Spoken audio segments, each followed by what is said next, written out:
மனச கல்லாக்கெட்டு போக விட்டுறீங்க, தொக்கி எரிஞ்சுறீங்க, வெறுத்து ஒதுக்கிடுங்க. அவங்க வாழ்க்கையோட வெறுப்பு எல்லைக்கு போயிடணும்.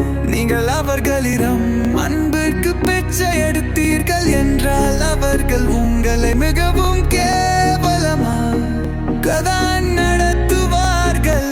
ஏன்னா அவங்க உங்களை விட பெட்டரான கம்ஃபர்ட் ஜோன் உருவாக்கி இருப்பாங்க. அது தெரியாம நீங்க பைத்திய மாதிரி உங்க கூட அன்பா இருப்பாங்க என்று நினைப்பாதீங்க. எங்க நம்ம பண்ற டெப்ப கண்டு பிடிச்சிருவாங்க. அப்படி உங்க கிட்ட நடிக்க மட்டுமே செய்வாங்க.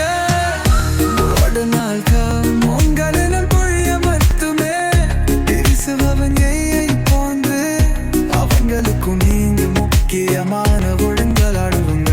அவங்களாவ உங்களை கோரி போவாங்க.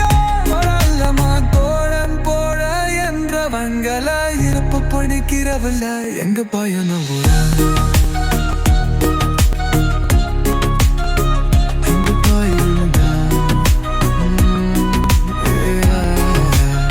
எப்பயோ ஒரு நாள் கூட காடு போடாங்க, போய் துளையத்தும் போங்க என்று வைக்கிறங்க.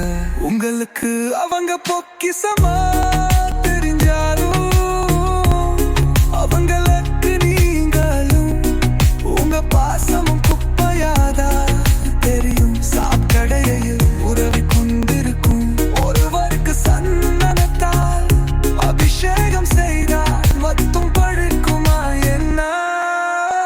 இன்றைய நாகரீக அன்பின் பருவாம வளர்ச்சி இதுதான் சிலரது வாழ்க்கையில் ஜான